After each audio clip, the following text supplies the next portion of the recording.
salaamaaleykum waa Sénégal salaamaaleykum waa adduna ñu ngi leen di jox rendez-vous très bientôt sur Khass TV ak ay série yoo nga xam ni 100% drame ak ay pièces yu nga xam ni 100% comédie making of best of lépp ñun ak yéen biir Khass TV xelu leen seetaan moo ngi xëru daw leen gaay Khass TV. asalaamaaleykum waa adduna asalaamaaleykum waa Sénégal bu ngeen gisee yàpp nag nee leen am na lu dee lan moo xew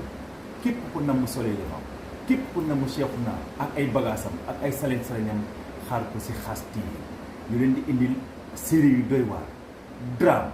humour gars yi bandi bi mag bi Jojo fu mu jëm Khass TV dégg bonsoir this is of the Yoro show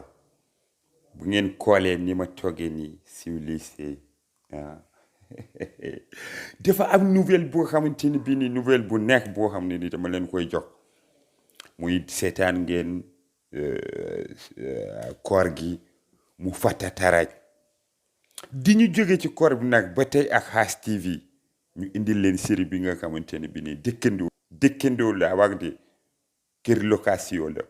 di nga ci fekkal lu ne suppu kànja la loo daj di nga daj loo bugg di nga daj Khass TV lay dawee di continuez les abonnés et essayez de scotcher bientôt sur votre chaîne Khass TV dëkkandoo avec les waaju baax les Yoro Sow les Mbaye les Aline Mbaye Aminata Diallo les bébé Aïssa affaire boo xamante ni bii nii